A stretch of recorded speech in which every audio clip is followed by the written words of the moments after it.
हैदराबाद में अंजुमन ताजरान सिंध कासमाबाद पारा car showroom association Kasmabad के नवन चूंडियल उहदेदारन के मान में आजियाणी तकरीब कोठाई वही। पुरवकार तकरीब में अंजुमन ताजरान हैदराबाद डिवीजन के चेयरमैन मामा असगर पंवर, अंजुमन ताजरान के लॉ एंड ऑर्डर कमेटी के चेयरमैन साजिद सोलंगी, सदर सलाउद्दीन गौरी, अंजुमन ताजरान कासमाबाद के सदर महबूब अबड़ो, सरपरस्त आला अब्दुल सलाम शेख, अमजद आराई, तकी शेख, मोहम्मद अली राजपूत, रिजवान शेख ऐं ॿियनि शिरकत कई। उन मौके ते वापारी अॻवाननि ॻाल्हाईंदे चयो त पुरअमन ऐं महफ़ूज़ कारोबार सां सिंध ऐं पाकिस्तान तरक़ी कंदो। अंजुमन ताजरान सिंध में कारोबारी माण्हुनि ऐं कारोबार के तहफ़ुज़ लाइ सुठो कम करे रही है। आजियाणे दौरान अंजुमन ताजरान हैदराबाद डिवीजन के सदर सलाउद्दीन गौरी, कासमाबाद के सदर महबूब अबड़ो, कासमाबाद के कार शोरूम एसोसिएशन के चेयरमैन लाला अब्दुल लतीफ़ पठान ऐं सदर गुलाम शबीर मेमण ख़यालन जो इज़हार कंदे कारोबारी तबके जा मसला गजल सलाह से हल करण तोड़े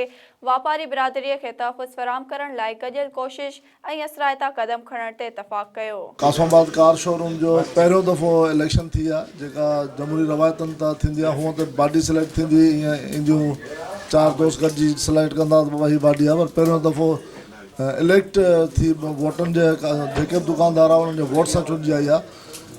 ईअं ई नसीम शॉपिंग मॉल जी एसोसिएशन आहे, उहा बि नए प्रोसेस सां पहिरीं दफ़ो फर्स्ट फेज़ में थी आई आहे। हाणे PDI जी बि इलेक्शन थियण वञे पई त हीअ कासमाबाद में असां जमहूरी जेके भी यूनियन आहिनि उन सभिनी खे हर दुकानदार के वोट से ताक़त से चुनजी अचन ताकि उहे दुकानदारनि की खिदमत कर सकें। अंजुमन ताजरान कार शोरूम जो कासमाबाद की बॉडी आई है, इसको वेलकम किया है हमने और हमने इनको दावत दी है कि अंजुमन ताजरान सिंध के अंदर शमूलियत का ऐलान करें और इंशाल्लाह ताला हमारे साथ ज्वाइंट होंगे तो हमारी जो नई बॉडी 2023 की बन रही है तो इनमें से भी हम एक आध बंदा अंजुमन ताजरान हैदराबाद ज़िले के लिए और डिवीज़न के लिए लेंगे। असां पूरी उम्मीद आहियूं त असांजा जेके बि कासमाबाद शोरूम जे मसइला आहिनि या पूरे हैदराबाद जे शोरूमनि जा मसइला आहिनि, छो त एॾी स्ट्रांग यूनियन हैदराबाद में किथे बि कोन्हे का कार शोरूम जी जेका पहिरियों दफ़ो कासमाबाद कार शोरूम जे जे नाले सां एॾी स्ट्रांग यूनियन ठही आहे। तो हमने अपना यूनियन बहाल ही इसी वजह से कराया ताकि इसमें खाली हमारी सेफ्टी नहीं है, इसमें आवाम की भी सेफ्टी है। और जैसे हमारे सदर साहब ने कहा है कि अक्सर पार्टी जो है वो लालच में जो है वो कहीं हादसे का शिकार हो जाता है। अगर आप किसी एक जिम्मेवार डिस्प्ले से कोई गाड़ी परचेस करेंगे तो हालांकि हुक्म से ना आज तक कोई ऐसा हुआ है